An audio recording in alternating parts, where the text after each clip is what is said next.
ప్రభునామనకు ఘనత కలుగును గాక. రూతు గ్రంథం 1వ అధ్యాయము 16వ వాక్యం మనం చదువుకుంటున్నాము. అందుకు రూతు, నా వెంబడి రావద్దనియు నన్ను విడిచిపెట్టమనియు నన్ను బతిమాలు కొనవద్దు. నువ్వు వెళ్ళు చోటికే నేను వచ్చేదను, నువ్వు నివసించు చోటనే నేను నివసించుదను. నీ జనమే నా జనము, నీ దేవుడే నా దేవుడు. ఈ మాటలు బెత్లెహేమీయురాలైనటువంటి నయోమి కోడలైన రూతు పలికిన మాటలుగా మనం ఇక్కడ గమనిస్తున్నాం. బెత్లెహేములో కరువు వచ్చినప్పుడు నయోమి తన భర్తతో తన 2 కుమారులతో నివసించుటకు మోయాబు దేశమునకు వెళ్ళిపోయినట్టుగా మనం చూస్తున్నాం.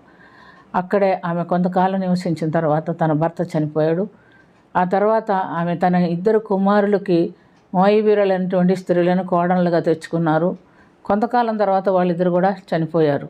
తర్వాత నయోమి తన తప్పు తెలుసుకొని తిరిగి యెరూషలేముకు వెళ్ళటానికి సిద్ధపడినప్పుడు కోడళ్ళ ఇద్దరిని పిలిచి, మరి మీరు మీ తల్లి ఇంటికి తిరిగి వెళ్ళండి, నేను నా దేశానికి వెళ్ళిపోతున్నాను అన్నప్పుడు పెద్ద కోడలు ఓర్ప అత్తగారిని ముద్దు పెట్టుకొని సంతోషంతో తన తల్లి ఇంటికి వెళ్ళిపోయింది. చిన్న కోడలు అంటే రూతు పలికిన మాటలు మనం ఇందాక చదువుకున్నాం. ఎందుకంటే ఆమె చెప్తుంది, నన్ను వెళ్ళిపోమని నువ్వు చెప్పొద్దు, నేను నీతో కూడానే వస్తానని చెప్పిన తర్వాత నువ్వు మృతి పొందిన చోటకు నేను మృతి పొందుదును, అక్కడనే పాతి పెట్టబడును, మరణము తప్ప మరి ఏదైనాను నిన్ను నన్ను ప్రత్యేకించిన ఎడల యెహోవా నాకు ఎంత కీడైనా చేయునుగాక అని చెప్పాను.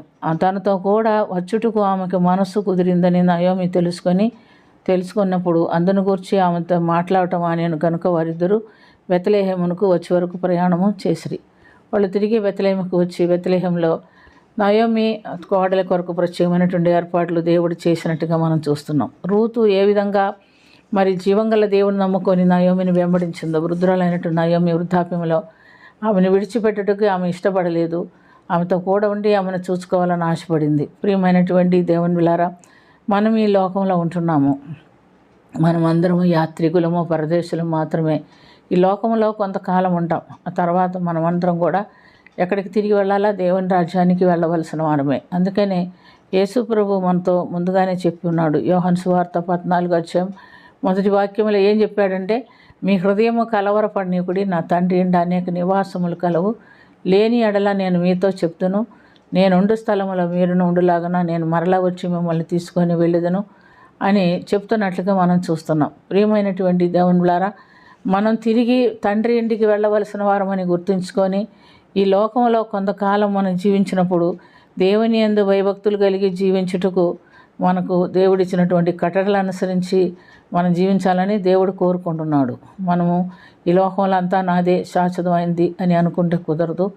ఎంత సంపాదించుకున్నా, ఏది కూడబెట్టుకున్నా, ఏది మిగిల్చుకున్నా అంత వదిలివేసి వెళ్ళవలసిన వారమే మనము. మరి రూతు తన వృద్ధురాలైనటువంటి అత్తగారిని విడిచిపెట్టడానికి ఇష్టపడలేదు. అన్నిటికంటే ముఖ్యంగా నీ దేవుడే నా దేవుడు, నీ జనమే నా జనము అని ఒప్పుకుంది. జీవంగల దేవుని గురించి సువార్త నయోమి ప్రకటించింది కాబట్టి రూతు నమ్మింది. మరి ఓర్పా కూడా అలాగే నమ్మి ఉంటుంది, విని ఉంటుంది, కానీ నమ్మలేకపోయింది. కానీ ఎవరు నమ్మిందో ఆమె ఆమె జీవితం తర్వాత ఆశీర్వదించబడినట్లుగా మనం చూస్తున్నాం. మనం కూడా ఈ లోకంలో ఉన్నప్పుడు మనకిచ్చిన ఈ సమయంలో కొందరికైనా సువార్త చెప్పి కొన్ని ఆత్మలైనా దేవుని రాజ్యానికి నడిపించేవారిగా ఉండాలని దేవుడు కోరుకుంటున్నాడు. అలాంటి ధన్యత కలిగిన జీవితం కొరకు ప్రార్థన చేసుకుందాం. ప్రేమ కలిగిన తండ్రి, కృప కలిగిన ప్రభు యేసు రక్షక, మాకు ఇచ్చినటువంటి ఆయుష్కాలము తాత్కాలికమైనది. ఇక్కడ మేము ఉంటున్నాము. ఈ కొద్ది కాలంలో నీ రాజ్యం వరకు కొన్ని ఆత్మలను సంపాదించుకునేదానికి మాకును జ్ఞానం దయచేయండి. నయోమి చెప్పిన సువార్త విని రూతు మారు మనసు పొందింది, దేవుడిని అంగీకరించింది, తన జీవితాన్ని ఆశీర్వాదకరంగా మలచబడింది. మా జీవితాలు కూడా నీ యందు విశ్వాసం ఉంచి వారి జీవితము నిత్యము నీ రాజ్యములో ప్రవేశించలాగన ఆశీర్వాదకరమైన జీవితాలు మాకును వారికును దయచేసి దీవించమని యేసుక్రీస్తు పుణ్యనామమున మిక్కిలి వినయంతో అడిగి వేడుకొనుచున్నాము తండ్రి. ఆమేన్.